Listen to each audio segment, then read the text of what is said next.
Avui entrevistem en Francesc Suriol i Cantí, responsable des del 1980 dels cellers de Can Suriol, del Castell de Creuac, uns cellers gestionats de forma innovadora, ecològica i moderna per la seva àmplia família, sense perdre la tradició i construccions de molts anys. Aquests cellers estan situats a l'Alt Penedès, entre Vilobí del Penedès i Guardiola de Font-rubí.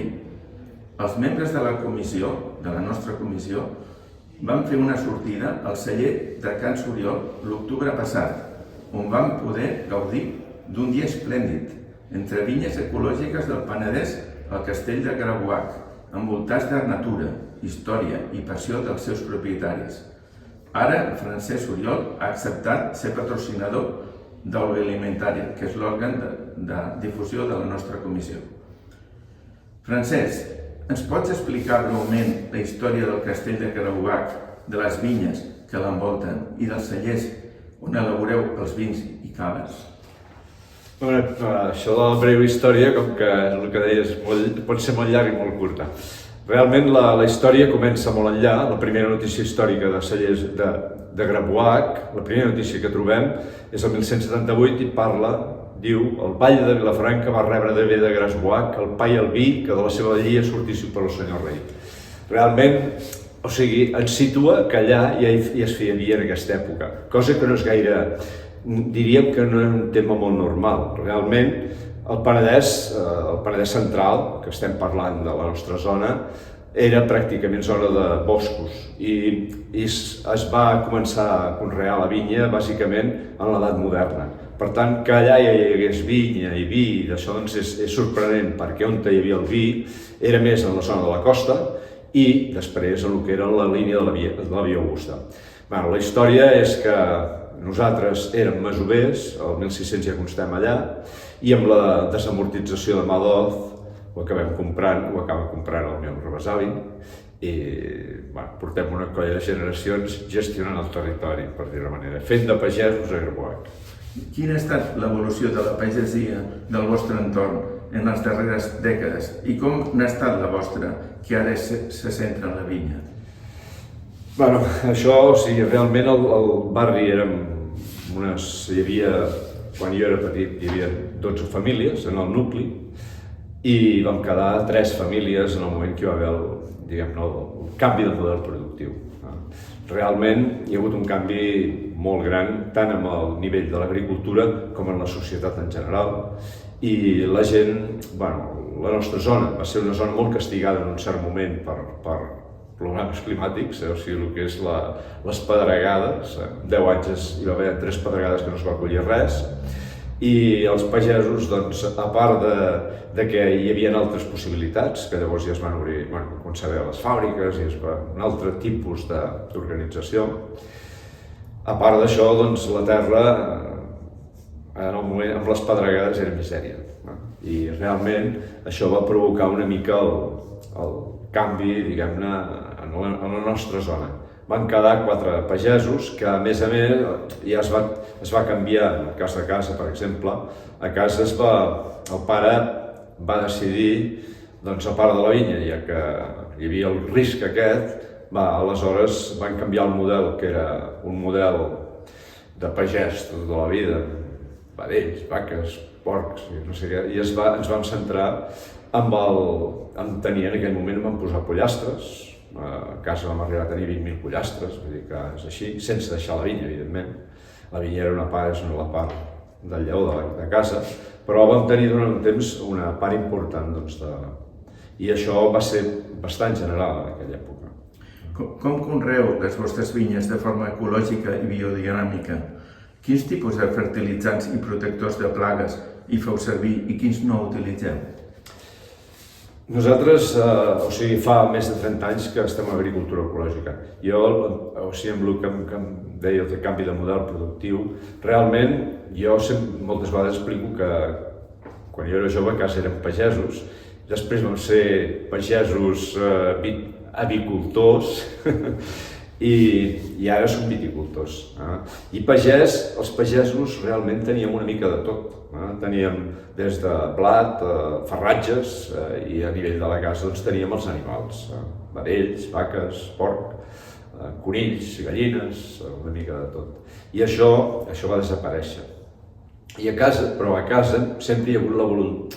El pare tenia molt clar que era molt important precisament el tema de l'afamat, i ell no va voler entrar mai, per exemple, en el tema dels herbicides. Evidentment, sempre hem estat en el mercat i hem estat al món i per tant hem fet una mica de tot, no? Però ja fa 30 anys més de 30 anys, l'any 90, vam decidir ja no fer servir adob inorgànic i fer servir el que en principi permet l'agricultura ecològica. En aquest sentit, nosaltres, per el que deies de protegir de les plagues i això, una de les coses que sempre dic és que un no agafa la grip perquè la tingui el veí com perquè un està baix de defenses. El que cal és que la planta estigui viva, que el sol estigui viu, i aquest és una mica la filosofia de casa. Parla'ns dels tipus de premsa, de tipus de fermentació, emmagatzematge en tancs o barriques, embotellat, etc., que feu servir en els vostres cellers. Quines altres activitats hi dueu a terme? Ui, aquest també és un tema important perquè fa poc estava a punt de tancar l'última boteria de Catalunya, la boteria Torner, que té història des del 1739. I l'Agustí, que era, ens coneixíem, i realment ens sabia molt de greu, i finalment amb un altre soci d'això vam comprar la boteria, i realment és un tema molt important perquè cada recipient fa un vi. L'inox no és inocu. Actualment sembla que si fas amb una tina d'inoxidable el vi ja sigui un estàndard. No és veritat, mai s'ha fet així. S'ha fet amb terra, s'ha fet amb recipients, diferents recipients, i cada recipient li dona una característica al vi i l'ajuda amb alguna cosa. En el cas de l'inox, que diem l'inoxidable, per exemple, jo sempre dic que el vi està intranquil, està nerviós. Allà dins, l'inoxidable és un perfecte conductor de la calor, de les radiacions, de l'electricitat, de tot. Per tant, el vi allà dins sempre està en moviment, no sola mai, no queda mai clarificat. En canvi, en la fusta, que la temperatura és molt més constant, o en els cups, doncs això, evidentment, per tant, és molt important el tema dels envasos, sí. Per acabar, com veus el futur de la vinya davant del canvi climàtic, que més aviat podríem dir emergència climàtica? Com us hi voleu adaptar i mitigar? Quin és el futur, en la teva opinió, de la viticultura a Catalunya? Hi ha diverses línies i això, la solució no la té, clar, no la tenim, no? I no sabem per on tirarem. Tothom va provant coses, per exemple, per una banda, algú diu, plantem més separats els ceps, per tant, tindran més capacitat de tenir una àrea més per ell. L'altre és ja no fer servir tant el cordó, o sigui, per tant, emparrats, sinó fer-ho en vas. Hi ha diverses d'això. També al Penedès s'està parlant d'aconseguir un rec de suport.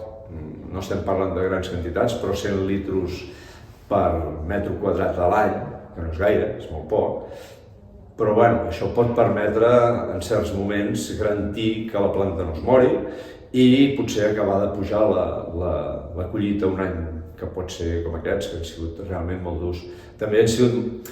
Jo crec que, el que diu, el que s'està dient és que no canviarà tant el tema de pluviometria, que seguirà sent més o menys igual. El que sí que està creixent d'una manera clara és la temperatura.